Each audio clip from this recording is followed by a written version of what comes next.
is not that the Spirit of God is not flowing. The Spirit of God is flowing, seriously flowing.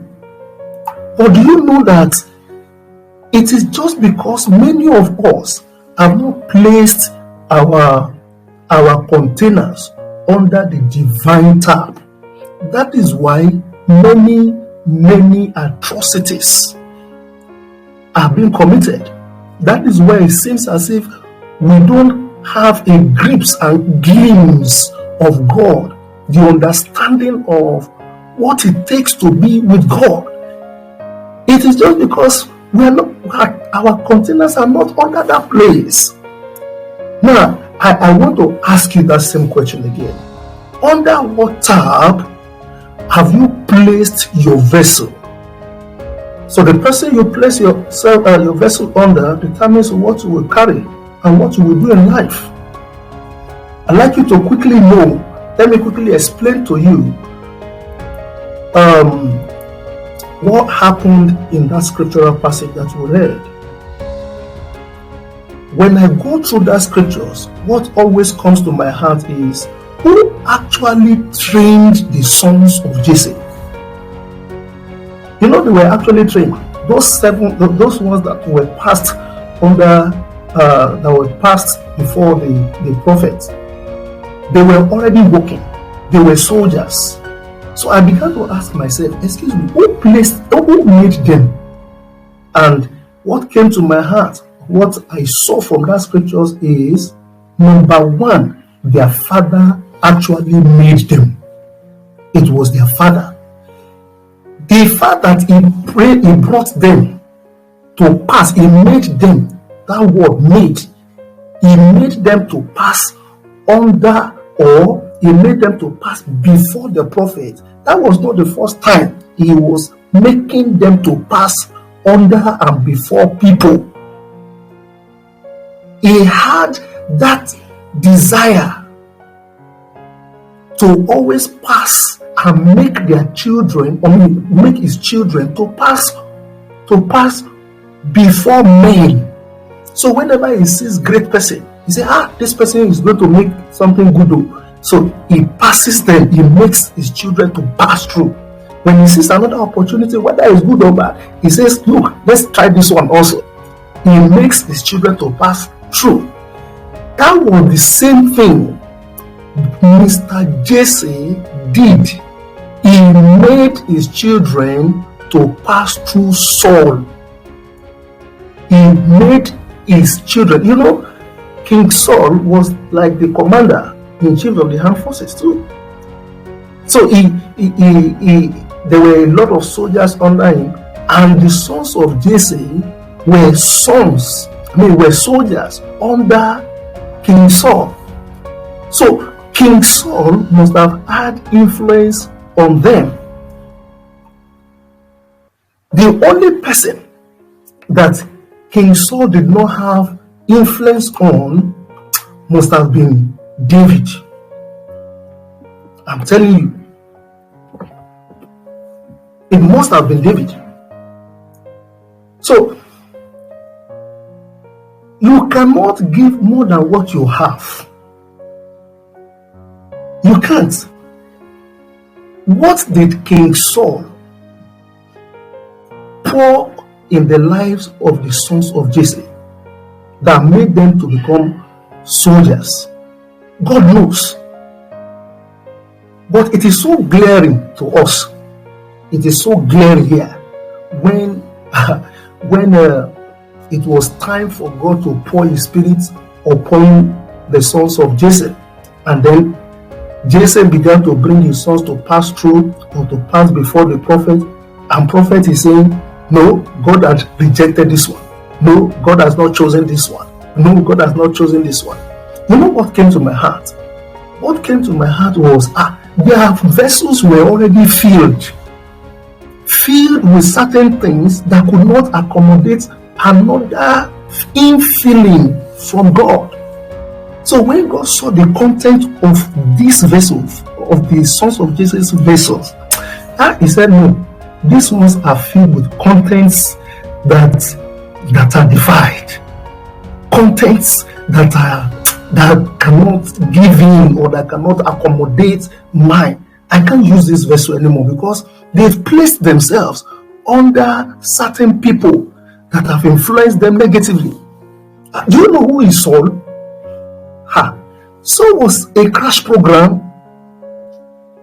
It wasn't that Saul carried the Spirit of God before. Saul was not in the program of God at all. He didn't have the quality. The beginning of his life, the background of his life, he was filled with dirtiness. He was a disobedient child. He was a man that loved consulting evil spirits, dead bodies, dead spirits. Some kind of individual who is filled with rottenness. What do you think he would pour as a spirit upon anyone who is placed under him? What do you think he will pour onto them?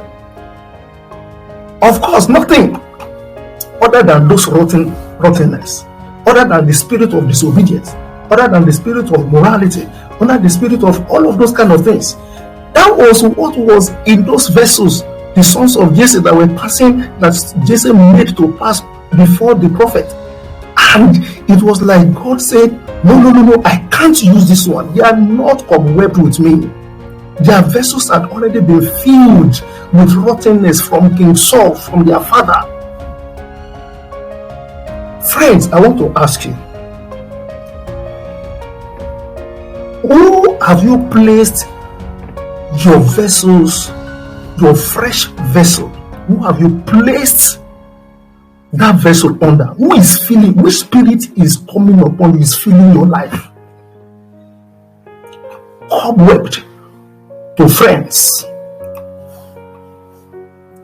There are many young people today, what is actually making them to be who they are is just because they've placed their lives, their containers, their all in all, their hearts under friends. Show me the friend of yours and I will tell you who you are. The kinds of friends that you move with today determines who you will be tomorrow. People who move together today shows what exactly the individuals are going to become in life. So, who are your friends? You know, there are some young people, it is what their friends tell them to do. That is what they do. They submit their totality to friends. They listen to their friends. They don't have their own say. Whatever that friend who claims to know more says, that is what they do. So their lives are garnished, are directed, are gripped under the influence of friendship. Even when the friend is leading them astray, they still believe in that friend. And then before you know it, what they do, you begin to ask, why are you doing this? Say, that's what my friends are doing. I cannot be alone. How will I be doing? They will just be making jest of me. That is why you are doing what you are doing. So friends, glued to friends, addicted to friends, are all gotten from social media. I'm somehow disturbed nowadays when you see a lot of things going on in Instagram, a lot of things going on in TikTok, WhatsApp, Snapchat, and many others like that. When you see so many things that young people perform, I just wonder, what will people who are addicted and getting all that they want from social media, what will their life actually look like? The materials they consume there, the movies they watch, the music they listen to. I don't have the time. I will have started playing or telling you some of them. Of course, you know what I'm talking about. In Instagram now, every young lady is always coming up to come and showcase their nudeness and dance to ungodly and secular music, and then you see them displaying many things. And then you begin to ask me, what relevance is this one to your life? What relevance is this to your making, to wherever you are going in life? What do you use social media to do? What do you get from there? What do you gain from there? So there are so many young people, especially the teenagers. Number two, cobwebbed to social media. Some people, what is filling their lives, some young men, what is filling the spirit that is upon their vessels, that are being filled with the spirit of social media. Number three, cobwebbed to celebrities. Some of our young people placed themselves and their vessels under the tap of celebrities. They seek for celebrities online, people that they have not even met with. If you see the way they struggle to just place themselves under such celebrities, and then they begin to copy many things from them. They copy their music, they copy their dance steps. You understand what I'm talking about? The one that is even going on, that is trending now.